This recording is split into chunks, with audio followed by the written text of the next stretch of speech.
How you all? I am absolutely fine as fit as fiddle. तो कहते हैं कतरे कतरे से दरिया बनता है, फर्क कल से नहीं आज से पड़ता है। तो इंसान जो है हैबिट्स का, अपनी आदत का मजमुआ होता है। कोई भी इंसान अच्छा या बुरा नहीं होता है, उसकी हैबिट्स उसको अच्छा या बुरा बनाती है। मीन हैबिट्स अच्छी या बुरी होती है। इट मीन कि अगर हम हैबिट्स को चेंज कर दें तो किसी बुरे इंसान को अच्छा इंसान बना सकते हैं। राइट। सो अब आज का जो मेरा टॉपिक है वो द एटॉमिक हैबिट्स, जेम क्लेस की बुक है। ये बुक में हैबिट्स के रिलेटेड, हैबिट्स को कैसे ट्रांसफॉर्म करना है, बैड हैबिट्स को कैसे खत्म करना है, रिमूव करना है, छोड़ देना है, और न्यू हैबिट्स जो अच्छी हैबिट्स हैं उनको कैसे बिल्ड करना है, इसके ऊपर सबसे बेहतरीन बुक जिसमें हैबिट्स के रिलेटेड तमाम टॉपिक्स को इंक्लूड किया गया है, उसकी समरी मैं आप लोगों के साथ शेयर करूंगा। सो हैबिट जो है बेसिकली 4 पिलर्स हैं हैबिट के, जिसके ऊपर हैबिट लाई करती है, हैबिट उन पे डिपेंडेंट है। Number 1 is Q, second craving, third respond and fourth reward. Q, craving, response and reward. So what does it mean? अगर आप क्यू को ही, अगर फॉर एग्जाम्पल कोई आप में से कोई चाह रहा है कि कोई बैड हैबिट या फिर कोई गुड हैबिट को बनाना चाह रहे हैं, चलो पहले गुड हैबिट की एग्जांपल लेते हैं। आप गुड हैबिट को बनाना चाह रहे हैं, for example you are student, आप चाह रहे हैं कि आप पढ़ने वाले बच्चे बन जाए, अच्छे बच्चे बन जाए, पढ़ने वाले। राइट। तो अब आप अच्छी हैबिट पढ़ने वाली कैसे बनाएंगे? फर्स्ट ऑफ ऑल आपको क्यू को विजिबल करना होगा टू बिल्ड गुड हैबिट। अच्छी हैबिट को बनाने के लिए क्या करना है? क्यू को विजिबल करना है। What is Q? ये मैं आगे आपको एक्सप्लेन करूंगा। क्रेविंग को अट्रैक्टिव करना है, रिस्पॉन्स को इजी और रिवॉर्ड को सेटिस्फाइंग करना है। इसकी एग्जांपल मैं इस तरह समझा सकता हूँ कि फॉर एग्जांपल आपके मोबाइल में बेल बजती है, मैसेज आता है, कोई भी नोटिफिकेशन आता है, तो दैट इज क्यू, वो आपका क्यू है। अब आप उस मैसेज को पढ़ने के लिए आपके अंदर फीलिंग्स आती है, आप क्रेव करते हो, आप बेताब होते हो कि मैं खोल करके देखूं मैसेज को, वो जो फीलिंग है उसको क्रेविंग कहते हैं। देन आप रिस्पॉन्स करते हो उसके ऊपर, उसको मैसेज को ऑन करके देखते हो। एंड थर्ड रिवॉर्ड, फिर उससे आपको जो भी फीलिंग होती है वो आपका रिवॉर्ड है। अगर आपका रिवॉर्ड, आपको अच्छी फीलिंग आती है तो आप मैसेजेस देखोगे, अगर आपको बुरी फीलिंग आती है उससे तो आप वो मैसेजेस नहीं देखोगे। इसकी एग्जांपल ऐसी है कि अगर आपके फ्रेंड्स का ग्रुप है तो आप वो हर मैसेज उस ग्रुप में जाकर के देखोगे, लेकिन अगर स्कूल का ग्रुप होगा तो मैसेज देखने से पहले थोड़ा सा इंसान सोचता है। सही है। तो अगर मैसेज देखने के बाद आपको अच्छा फील होता है तो आप वो प्रोसेस को रिपीट करते हो, और अगर बुरा फील हो तो उस प्रोसेस को आप रिपीट नहीं करते हो। अब अगर आपको अच्छी हैबिट बनानी है तो आपको क्यू को विजिबल करना है। क्यू आपके लिए क्या है? बुक्स वगैरह है। इस वक्त आपके लिए बुक्स को आप विजिबल करें, अपने रूम पे ऐसी जगह पे रखें जहां पे आपको आसानी से बुक्स वगैरह दिख सकती है। छुपा करके किसी स्लेब के ऊपर या बैग के अंदर रखोगे तो ये आप इनविजिबल होगा, इससे फिर आप ब्रेक आ जाता है हैबिट के बिटवीन में, वो आसानी से परफॉर्म नहीं हो पाएगा। क्रेविंग अट्रैक्टिव बनाने के लिए आप अपने नोट्स वगैरह बना सकते हैं, बुक्स में कोई निशानी वगैरह लगा सकते हैं, जिससे जैसी अगर आप बुक उठाओ तो फौरन से आपको वो पेज जहां तक आपने पढ़ा था उससे आगे पढ़ने के लिए आपको एकदम इजीली अवेलेबल हो। रिस्पॉन्स को इजी बनाने के लिए बुक्स को अपनी हैंड रीच पे रखने पड़ेगा आपको, कि हाथ फैलाते ही आपके सामने बुक हो, मीन जिस टेबल पे बैठे हुए हो बुक्स वगैरह को आपने उसी टेबल पे रखने। और रिवॉर्ड को सेटिस्फाइंग बनाने के लिए आपको अपनी हैबिट को ट्रैक करना पड़ेगा। आप अपना पूरा एक शेड्यूल बनाओगे कि मैंने पढ़ना स्टार्ट किया और उस पॉइंट में किस लेवल पे था और अब मैं किस लेवल पे हूँ। अगर आप इस तरह अपना एक ट्रैक बनाओगे, उस ट्रैक को देख सकोगे, तो आप सेटिस्फाई रहोगे अपने प्रोग्रेस से और आपको पता चलेगा मैं प्रोग्रेस कर रही हूँ या कर रहा हूँ। अगर आप उसको ट्रैक नहीं करोगे तो आपको पता ही नहीं होगा कि आप क्या कर रहे हो, तो वो आपके लिए सेटिस्फाइंग नहीं होगा, अनसेटिस्फाई हो जाएगा। इसी तरह अगर किसी भी हैबिट को तोड़ना है, ब्रेक करना है, तो उसके लिए भी यही सारी चीजें हैं। इन चीजों को रिवर्स करना है, क्यू को इनविजिबल करना है। अगर आप किसी हैबिट को छोड़ना चाहते हो, जो क्यू है जिससे आपको वो हैबिट, वो रिवॉर्ड या वो प्लेजर याद आता है, उस चीज को आपने इनविजिबल करना है। अगर आपने मोबाइल एडिक्शन को छोड़ना है तो मोबाइल को ही इनविजिबल कर दें। आप मोबाइल को गायब कर देंगे तो पहला स्टेप ही जब शुरू नहीं होगा तो आप हैबिट आगे चलेगी ही नहीं। सही। सेकंड, क्रेविंग को अनअट्रैक्टिव करना है। अगर चले मान लेते हैं कुछ क्यूज ऐसे होते हैं जो आप इनविजिबल नहीं कर सकते, तो आपने जो क्रेविंग, उसके बाद उस क्यू को देखने के बाद जो फीलिंग आती है उसको आपने अनअट्रैक्टिव बनाना है। अनअट्रैक्टिव कैसे बना सकते हैं? फॉर एग्जाम्पल मोबाइल में नोटिफिकेशन आया और आपको खोलने का दिल कर रहा है, आपको क्रेविंग हो रही है, तो आप अपने माइंड में ये सोचोगे मैंने आज तक इतने सोशल मीडिया ऐप जो भी नोटिफिकेशन आया खोल करके देखा हूं, मैं इतने नंबर ऑफ आवर्स इस मोबाइल के ऊपर, इन टाइम वेस्ट एप्स के ऊपर लगाता हूं, आज तक मुझे इससे क्या मिला है? अपने आप से क्वेश्चन करो कि आज तक मुझे इन एप्स को चलाने से मुझे क्या मिला है जो अब मैं चलाऊंगा तो मुझे मिलेगा। तो उससे आप जब क्वेश्चनिंग करोगे तो वो अनअट्रैक्टिव बन जाएगा आपके लिए, तो क्रेविंग वहीं पे स्टॉप हो जाएगी, आगे लूप नहीं बनेगा, रिपीट नहीं होगी वो चीज। रिस्पॉन्स को डिफिकल्ट बना दें, रिस्पॉन्स को डिफिकल्ट बना दे। अगर मोबाइल की हैबिट छोड़नी है तो मोबाइल को क्या करना है, डिफिकल्ट कैसे बनाएंगे। हाँ, हैंड में होगा, पॉकेट में होगा, एनी टाइम आप मोबाइल निकाल करके स्क्रॉल करते रहोगे। डिफिकल्ट करने के लिए आप ये कर सकते हो कि बहुत खतरनाक से कोई पासवर्ड रखिए जिसमें नंबर एंड डिजिट्स और बहुत सारी चीजें हो, जिसको खोलने के लिए, अनलॉक करने के लिए आपको 10 से 12 सेकंड लगे, तो आपको लॉक बार बार खोल के स्क्रीन टच वाली जो बीमारी लगती है ना, वो आपकी छुड़ी आएगी, बार बार खोलने का दिल नहीं करेगा, क्योंकि आपको माइंड को पता है अगर आपने ऑन करना है तो इतना बड़ा पासवर्ड आपको याद करके उसको खोलना है। तो हमारा जो माइंड है वो डिफिकल्ट टास्क को करने के लिए नहीं बना है, वो इजी टास्क को करने के लिए बना है। तो आप मोबाइल खोल के देखोगे ही नहीं। और डिफिकल्ट इस तरीके से भी कर सकते हो कि जो टाइम आप अपना मेंशन करते हो, अपना स्लॉट दिन में बनाते हो कि मैं इस टाइम पे पढ़ रहा हूँ, उस टाइम आप मोबाइल उठा करके अपने पेरेंट्स को दे दें या अपने पास ही नहीं रखें। रीच करना जब मुश्किल होगा तो फिर वो आगे फॉलो नहीं होगी। लास्ट, रिवॉर्ड को अनसेटिस्फाइंग करना है। कैसे अनसेटिस्फाइंग करेंगे, अगर मोबाइल के एडिक्टेड है या किसी और चीज की भी मैं एग्जांपल ले सकता हूँ, लेकिन यहाँ मोबाइल इसलिए ले रहा हूँ ताकि इजीली सब रिलेट कर पाए, क्योंकि हम सब मोबाइल यूज करते हैं। मोबाइल को अनसेटिस्फाइंग कैसे बनाना है, जो भी चीजें आप देखते हो, मान लिया कि अगर आप उनको देखे बगैर नहीं रह सकते हो, तो अगर आप उनको देख भी रहे हो तो फिर आप एक काम कर लोगे, वो जो देख रहे हो उसमें डिफरेंट कलर के फिल्टर्स आते हैं, ग्रे कलर का एक फिल्टर आता है, वो फिल्टर लगा लो, ब्लैक एंड व्हाइट में आपको चीजें दिखेंगी। तो जो आप एक्सपेक्ट कर रहे थे कि मोबाइल देख करके आपको सेटिस्फेक्शन मिलेगी, उस लेवल का सेटिस्फेक्शन नहीं मिलेगा, धीरे धीरे आपका सेटिस्फेक्शन कम होने लगेगा। ठीक है, तो ये तो है हैबिट्स बनाने और रिमूव करने की कुछ tips and tricks. Next, habit हम ऑक्यूपाई कैसे करते हैं, तो we imitate the habit of these groups in particular. हम जो हैबिट सीखते हैं वो इन ग्रुप से सीखते हैं। The close family group, family के आसपास जो लोग कर रहे होंगे, फैमिली वाले, वही चीज आप भी करते हो, प्रोबेबिलिटी है ज्यादा आपके करने की।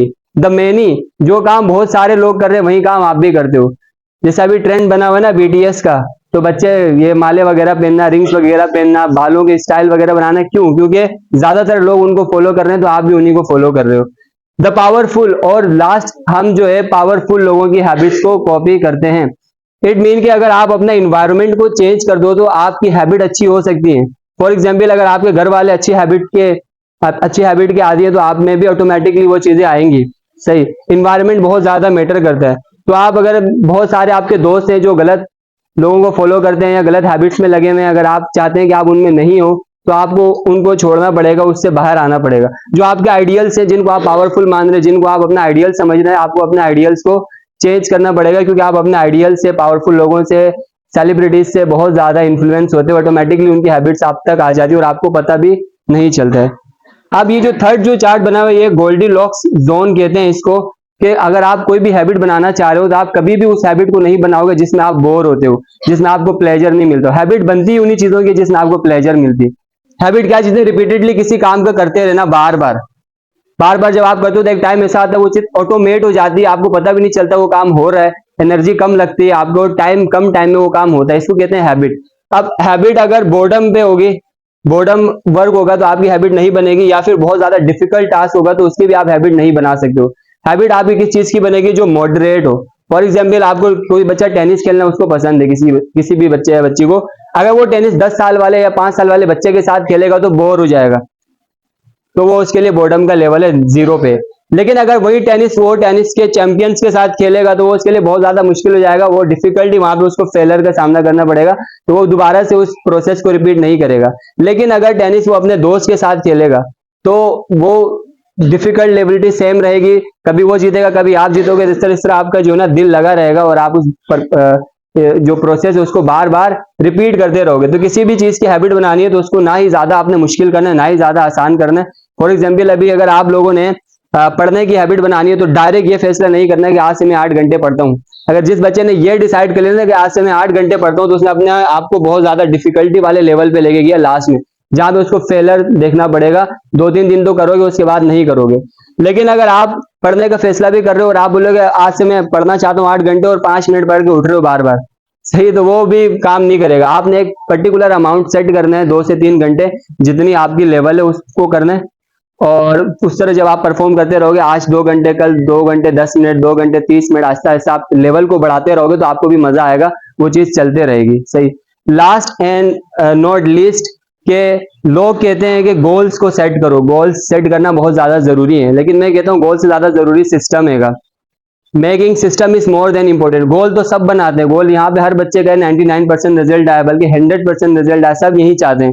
लेकिन रिजल्ट नहीं आएगा। गोल सिर्फ आपको डायरेक्शन दिखा सकता है, लेकिन वहां तक पहुंचाने के लिए जो रास्ता है उसको आप उस पर चलना पड़ेगा आपको खुद, मतलब उसको कहते हैं सिस्टम, प्रोसेस, एक्शन करना पड़ेगा। गोल सबका है, लेकिन जो एक्शन करेंगे वही कामयाब होंगे। अब एक्शन किस तरह करना है, अगर आपको 99% लानी है तो आपको एजुकेशन के रिलेटेड, पढ़ाई के रिलेटेड ट्रिप्स एंड टिक्स वगैरह और जो भी थ्योरीज वगैरह बड़े बड़े फिलोसफर्स ने और साइंटिस्ट लोगों ने बताई उनको फॉलो करना पड़ेगा।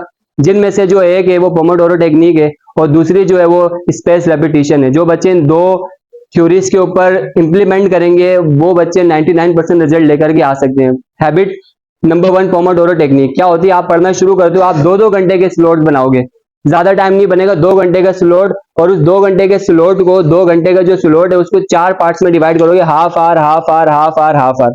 आधा घंटा पढ़ लिया, 5 मिनट का रेस्ट, उस रेस्ट में आपने जो है ना मोबाइल नहीं चलाना, वरना फिर आगे नहीं पढ़ पाओगे आगे का आधा घंटा। फिर हाफ एन आवर आपने स्टडी कर ली, फिर 5 मिनट का रेस्ट, फिर हाफ एन आवर स्टडी करेंगे, फिर 5 मिनट का रेस्ट, फिर हाफ एन आवर स्टडी करेंगे तो पूरा एक 2 आवर हो जाएगा। ये पूरा एक पोमोडोरो कहलाता है, पूरा एक पोमोडोरो सेशन हो गया। उसके बाद आप आधे घंटे का ब्रेक ले सकते हैं, थोड़ा बाहर घूम फिर सकते हैं, हल्का फुल्का कुछ खा पी सकते हैं। उसके बाद दोबारा आकर के जितने पोमोडोरो लगाओगे उतने ज्यादा आपकी रिजल्ट अच्छे आने की प्रोबेबिलिटी बढ़ते जाएगी।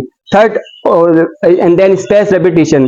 स्पेस रेपिटेशन लास्ट है। पोमोडोरो तो आप कर रहे हो, याद कर रहे हो आप हर रोज 2-2 घंटे या 4-4 घंटे पोमोडोरो टेक्निक के थ्रू, लेकिन अगर आप रिवीजन नहीं कर रहे हो तो सब बेकार है, क्योंकि हमारा जो माइंड है वो चीजों को भूलने के लिए बना हुआ, हम याद नहीं रख सकते ज्यादातर चीजें। आज याद कर लिया, कल अगर आप उसको रिवाइज नहीं करोगे तो परसों भूल जाओगे 100%। स्पेस रेपिटेशन में एक कुछ पर्टिकुलर दिन के बाद आपने उस टॉपिक को रिवाइज करना है। फॉर एग्जाम्पल, अगर आज के दिन आप कोई एक टॉपिक याद करते हैं, न्यूटन्स लॉस अगर आपने याद कर लिए, कल 50% उसका वैनिश आउट हो जाएगा, 50% आप भूल जाओगे जो आपने याद किए। और अगर कल आप रिवाइज नहीं करोगे तो अगले दूसरे तीसरे दिन बिल्कुल भूल जाओगे। तो इसका क्या होता है कि आज आपने याद किया, कल आपने उसको रिवाइज करना ताकि दोबारा से वो चीज 100% पे आए। फिर एंड देन अगर आप सेकंड दिन अगर आप रिवाइज करते हो तो फिर आपका भूलने का जो ग्राफ है वो पूरा 1 हफ्ता लेगा 50% में आने के लिए। फिर 1 वीक के बाद दोबारा आप अगर याद करोगे तो फिर वो चले जाएगा 1 महीने तक, आप 1 महीने तक आपको वो चीज याद रहेगी, 1 महीने बाद आप 50% भूलोगे। फिर 1 मंथ के बाद आप रिवाइज करोगे तो वो आपके लॉन्ग टर्म मेमोरी में बैठ जाएगा और वो आपको हमेशा के लिए तो नहीं, हमेशा के लिए कोई भी चीज याद नहीं रहती है, 1 साल के लिए वो आपके माइंड में बैठ जाएगी वो चीज। तो आपने स्पेस रेपिटेशन से चीजों को याद करना है, याद करते हुए छोड़ते जाओगे, भूल जाओगे। और आप स्पेस रेपिटेशन में आगे जी पहले दिन, 7वें दिन और 1 महीने के बाद, तो 3 रिवीजन एक टॉपिक के करने। अब इसका ये मतलब नहीं है कि 3 रिवीजन करने तो आज के दिन याद किया और आज के दिन 3 रिवीजन मार लिया तो हमेशा पूरे साल के लिए याद रहेगा, ऐसे नहीं। स्पेस रेपिटेशन का मतलब ये है 1 दफा याद किया उसके बाद आपने स्पेस देना, अपने आप को भूलने देना उस टॉपिक को। जब आप भूल गए अगले दिन, सेकंड आपका फर्स्ट रिवीजन अगले दिन होगा, 50% भूल गए, अगले दिन रिवाइज कर लिए दोबारा 100% पे। फिर 7वें दिन रिवाइज करोगे तब तक आप 50% भूल चुके होगे और भूलना भी है आपने। फिर आप एफर्ट लगाओगे, 7वें दिन रिवाइज करोगे, वो टॉपिक दोबारा से 100% पे आएगा। फिर 1 महीने बाद दोबारा से रिवाइज करोगे, वो टॉपिक दोबारा से 100% पे आएगा और उसके बाद आपके जहन से निकलना वो टॉपिक बहुत ज्यादा मुश्किल हो जाएगा। So I hope this was my presentation. I hope आपको कुछ बात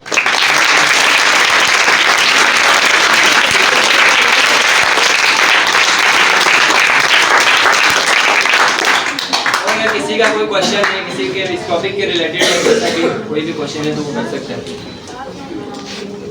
is there any question? Sir किसी हैबिट को बनाने में और छोड़ने में कितना टाइम लगता है?